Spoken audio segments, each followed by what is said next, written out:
नमस्कार बच्चों, आप सभी का स्वागत है हमारे निःशुल्क YouTube चैनल जिसका नाम है राम संस्कृत क्लासेस। पिछली वीडियो में हमने पढ़ा था संधि किसे कहते हैं और संधि के भेद पढ़ा था।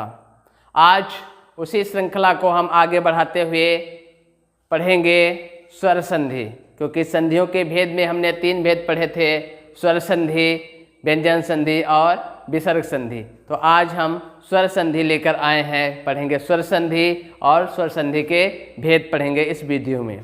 तो हम देखते हैं पहले कि स्वर संधि किसे कहते हैं। जब स्वर वर्ण का मेल स्वर वर्ण से होकर उसमें कोई विकार या परिवर्तन आ जाए तो वहाँ पर स्वर संधि होती है। पिछली वीडियो में भी हमने बताया था कि स्वर वर्ण का मेल जब स्वर वर्ण से होगा तो वहाँ पर स्वर संधि होती है। अर्थात संधि में भी बता चुके हैं कि वर्णों का मेल से जो परिवर्तन होता है उसे संधि कहते हैं। लेकिन जब स्वर वर्ण का मेल स्वर वर्ण से होगा और उसमें जो परिवर्तन होगा या विकार होगा तो वहाँ पर हमें होती है स्वर संधि। आइए कुछ उदाहरणों के माध्यम से और समझने का प्रयास किया जाता है। जैसे पहला स्वर है आ, दूसरा है आ, यानी पहला ह्रस्व आ है, दूसरा भी ह्रस्व आ है। जब 2 ह्रस्व आ मिलते हैं तो दीर्घ आ हो जाता है।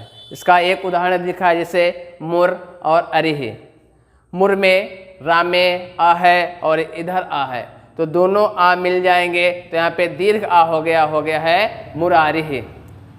और दूसरा उदाहरण है जैसे आ, यह भी स्वर है, ई, यह भी स्वर है। 2 स्वर मिले, आ और ई मिला तो ए बन गया। नया स्वर क्या बना? ए बना। उदाहरण में देखते हैं जैसे गढ़ और ईसह। गढ़ में आ है, अड़ा मिल अंतिम में, और ईसा में बड़ी ई है, तो आ और ई मिलकर ए हो गया, जैसे कि यहाँ बताएगा। तो गढ़ प्लस ईसा बराबर हो गया गणेशः। अगला उदाहरण है जैसे आ के साथ जब ऊ मिलेगा तो यहाँ पर ओ हो जाता है। इसे उदाहरण में देखते हैं, वार्षिक प्लस उत्सव बराबर हो गया वार्षिकोत्सव।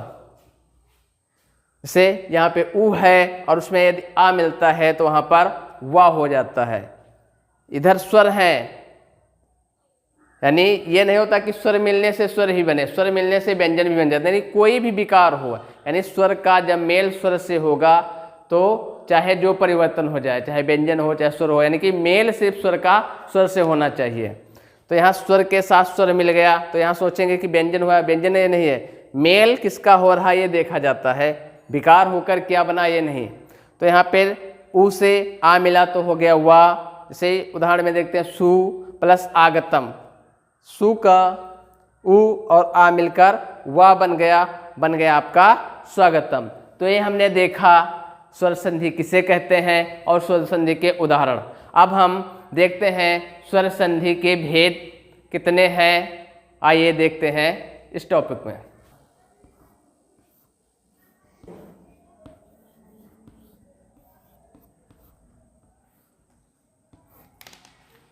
तो बच्चों देखते हैं हम यहाँ पर स्वर संधि के भेद। स्वर संधि के मुख्यतः 5 भेद होते हैं, अर्थात स्वर जो संधि होती है वह 5 प्रकार की होती है। पहले पढ़ा जो संधियाँ होती हैं वो 3 प्रकार की होती हैं, स्वर, व्यंजन और विसर्ग। फिर जो स्वर संधि होती है उसके भी 5 भेद होते हैं। जैसे पहले संधि का नाम है दीर्घ संधि, दूसरा है गुण संधि, तीसरा है वृद्धि संधि और चौथा है यड़ संधि और 5वां है अयाज संधि। ये स्वर संधि के 5 भेद होते हैं जो हम अब क्रमानुसार अगली वीडियो में देखेंगे। हमने स्वर संधि पढ़ ली, उसके भेद पढ़ लिए। अब इन संधियों को हम फिर से अगले वीडियो में देखेंगे। जैसे देखेंगे कि दीर्घ संधि क्या है, फिर उसके उदाहरण देखेंगे, फिर गुण संधि क्या है उसके उदाहरण देखेंगे, वृद्धि संधि क्या है उसके उदाहरण देखेंगे, यड़ और अयादि आसंधियों के उदाहरण परिभाषा के साथ